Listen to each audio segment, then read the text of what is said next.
Hello, everybody. How are you today? We're here today to do a little talking about Ken Kratz. Now, tonight, the Dateline NBC is going to be doing a special about Making a Murderer, and it's going to be featuring this information from Ken Kratz's book, supposedly left out of the trial because it was inadmissible, which there are generally reasons why things are inadmissible. So you got to wonder what was going on there.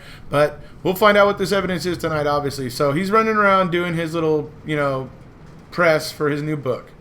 And that's fine, it's his book. But I want to go ahead and talk about Shawn Attwood a little bit. Shawn Attwood just did a book as well. He just wrote a book as well. It's out. It's called Unmaking a Murderer. And it basically is like a play-by-play handbook for the dirty prosecutor or the dirty investigator. It just basically goes through step by step, all the way back to Stevens' 1985 case with Vogel and what he did as a prosecutor. And, play by play, exactly how you go about framing a man and sending him to prison. It's worth a read. It's really, really good. So this is it right here. You should give it a look. Unmaking a Murderer. Very, very good book. It's very good. So check it out. It's, if you're going to be interviewing Kratz, you may as well know what's going on and be able to have an informed opinion before you decide to back him up. Because that's why I'm here today, is to talk to some of these talk show hosts and radio show hosts and people that Ken Kratz is going to be going around and talking to right now and peddling his book to, is that you got to be careful with this guy. You've got to be really careful with this guy. And the reason why I say that is number one, because he's a liar. He's a proven liar, and I'm going to show you documents here, official documents that prove he's a liar. But beyond that, if your job is as an interviewer and stuff, you want to be very careful about becoming Kratz's little cheerleader, okay? Because Kratz, he is not popular with the public for a reason. There's a very good reason for that. He's not a very good guy. I do not believe he has changed very much since back then, because he did that press conference after Brendan Dassey's confession. Well, on Tuesday of this week, Brendan Dassey's the oral arguments in the state's appeal of Brendan Dassey's overturned confession, Kratz was there to plug his book and monopolize on that. So Kratz is always there to monopolize on the back of Brendan Dassey. Okay, yeah, he's not a good guy. He's really not. So, but that moves me on to the fact that the next thing is that think about the two interviewers that have interviewed Ken Kratz before and have been his little cheerleader. Dr. Drew and Nancy Grace. They were on HLN, but they are no longer on HLN. That may be a coincidence that they're no longer on HLN, but it seems odd to me that the two people that did an interview with Ken Kratz, real close to each other, both ended up getting their walking papers from HLN shortly thereafter. Just saying. Something to think about. Just want you to be informed when you're talking to this guy. Okay? So that's all. I'm not trying to tell you have to see things my way. I'm just saying, hey, be informed, know the score, know what's going on. So I'm going to show you guys some things here. First thing I'm going to show you right now is we're going to see a prosecutor, a very, very ethical and fair-minded prosecutor, a guy by the name of Robert Milan. And he's going to tell you what he thinks about Ken Kratz and his theatrics or his antics. Okay? So here it comes. A little bit, but that's all right. I looked at this. Like the dean, I did a crash course on Making a Murderer this week. I watched all 10 episodes in 3 separate days, and I found myself screaming at the television and screaming at Mr. Kratz like the rest of you. And as I broke this thing down, this is how I looked at it. It started out with the conflict of interest. How did this whole thing start going south? That they were wise enough to call in a special prosecutor, a moronic special prosecutor, but they brought in a special prosecutor, but they weren't wise enough to keep the original cops out of this. And that's shocking. So that's how this whole thing starts going sideways. Followed by Kratz's press conference regarding Mr. Dassey's confession, which was outrageous. Followed by the fact that Kratz commits a huge discovery violation by questioning Bobby Dassey during the trial about a statement that the defense attorney's never heard about before, followed by the defense attorney for Brendan Kaczynski absolutely selling him out with the investigator, followed by a series of rulings by the judge that were outrageous. One, no gag order. I mean, why prosecutors and defense attorneys are stepping up to cameras after every day of trial is beyond me. And then followed by what I already mentioned, which was zero corroboration to substantiate the confession. Okay, so that was a clip from a YouTube video basically made by the state of, by Western University, featuring Stephen Drizin and Laura Nyrider, and obviously also Robert Milan. And what it is it's a YouTube video called Brendan Dassey, A True Story of a False Confession.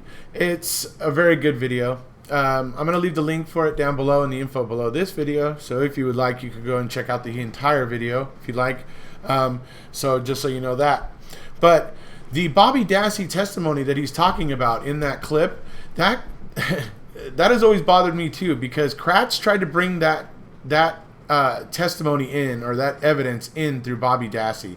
Now, the actual conversation that took place was actually between Stephen and somebody, one of Bobby's friends.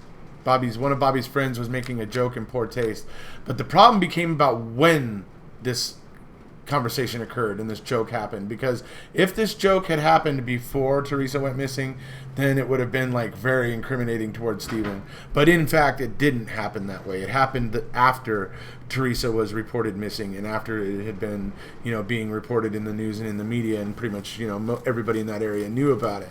So the fact that Kratz tried to bring this testimony in through Bobby Dassey, who was only kind of in the room but across the room, not really right there where he was part of the conversation. So I don't know how well he heard what was going on anyways, but the fact of the matter is the conversation did not take place when Kratz tried to assert that it did. That was more theatrics by Ken Kratz. So that's what he's referring to. So we're going to go ahead and move on. That's basically what this is Kratz. This is how he is wired. This is how he is. He can't help himself. He just can't. I'm going to go ahead now, and we're going to go ahead and show you how Kratz used more lies and theatrics to go ahead and get Judge Willis to agree to do the unreliable EDTA testing. And it's been proven unreliable, that if you don't have the limits set right with these tests and stuff like that, you never know. You don't know if you're getting a false positive or negative or whatever, because you have to have very, very defined limits. And that was introduced at trial as well, that the testing is suspect.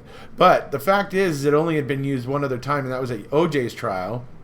And most people had basically thought it was not a good way, not a reliable test. So that's all I'm saying. It was unreliable. But you'll see here the lies and theatrics that Ken Kratz uses to get Judge Willis to agree to it. So here it comes. By motion on December 6, 2006, the defendant notified the state of the existence of a vial of blood believed to be the blood of Steven Avery in the possession of the Manitowoc County Clerk of Courts. The following week, the state and the defense met in Manitowoc County Courthouse and opened a styrofoam box and observed a purple-topped vial of blood, which had the name Steven Avery handwritten on it. At the latest, the defense was aware of the existence of this vial of blood on July 20th, 2006. The state believes the defense knew of the existence much earlier because the defendant himself possessed such knowledge.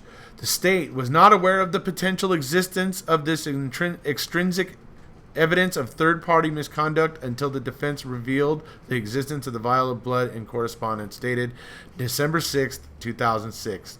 Now, he just claimed right there that he had no idea that it existed. Okay? That's the important part there. And now we'll move to the next bit. Okay, so here we have an email from Ken Kratz to Sherry Culhane. She's the lab tech over at the Wisconsin Department of, the crime lab there in Wisconsin. He's sending her this email. Now, two things I want to point out. Number one, down at the very, very bottom there, you see where he says, Mark Wiegert is checking on the 1985 Manitowoc blood sample taken to make sure what it is. So you tested the sample back then? How bizarre is that? Were you also the analyst that got him out of prison in 2003? So that's right there proves that he lied. He knew about this blood vial on February 7th. You look up there at the top, February 7th, 2006. 11 months before he claimed he knew about it. He knew about it. And there it is. Proof. Okay, so now are you still not convinced that you should be careful with this guy? Okay. Well, then here we go. Here's a little more for you to think about. Here is another lie told by Ken Kratz. At trial, he put a picture up on the Elmo for the jury and everybody to see. It was a sure of the back of the RAV4, and the picture had some what were described as blood splotches or whatever. Well, those splotches are not there in the picture taken by Pam Stern, by the way. But some people say, okay, no, they just had the luminol on it. Okay, fine, they had luminol on it. So now they had this blood sample. Well, in this picture, Ken Kratz had an arrow pointing to the blood, and up at where the arrow begins, it said Steven Avery's blood. Guess what? It wasn't Steven Avery's blood. That was a lie. Okay, I'm going to show you here. Jerry Buting calls attention to it actually at trial. He actually addresses it in his closing argument. He really just nails it too. It's funny. So I'm going to show you here the lab reports that show the collection of it, that show the results of the testing of it, and then part of Jerry Buting's closing argument, so that you can see this is the way Kratz operates. This is him. Theatrics and misdirection. It's all he's got. It's all he ever had with this case. That's why it looks so strange. You're sitting there saying that if you want to sit there and say that Making a Murderer was editing stuff, well, okay, fine. State of Wisconsin, make your own documentary that paints you in a positive light. Let's see how successful it is. Let's see if it's even watchable. It might be watchable as like a laugh, like a comedy. I don't know. We'll have to see. Make it. I'll watch it. But anyways, here is basically the proof of that, so you can see. Once again, Ken Kratz, the liar. Okay, so here if you look, right where it says item A23 there, that is the swabbing from the rear exterior door handle that I was talking about. Okay, so it's item A23. That's just, I have to show you this because in order to see the result part, you need to know that it was A23. So that's that. Okay, so here you see, if you look right, the second paragraph, it says, in addition to human DNA isolation, they performed on these items, A23. Then you look at partial DNA profiles were obtained from items A23 and DD1. Due to the limited genetic information, these profiles are insufficient for interpretation. So that basically means those profiles did not get defined to anybody or anything. And Kratz claiming that it was Stevens was ridiculous. Okay, so here we see Kratz opening. The Judge Willis is putting down an objection by Kratz. He's overruling it, and then moves into Jerry Buting continuing with his closing argument. So while we're at it, while we're here talking about candor with the jury, I don't know if you recall, but I do. In the opening statements, these nice PowerPoint presentations that Mr. Kratz had prepared, one of them he puts up there in his opening statement, and he shows this tailgate.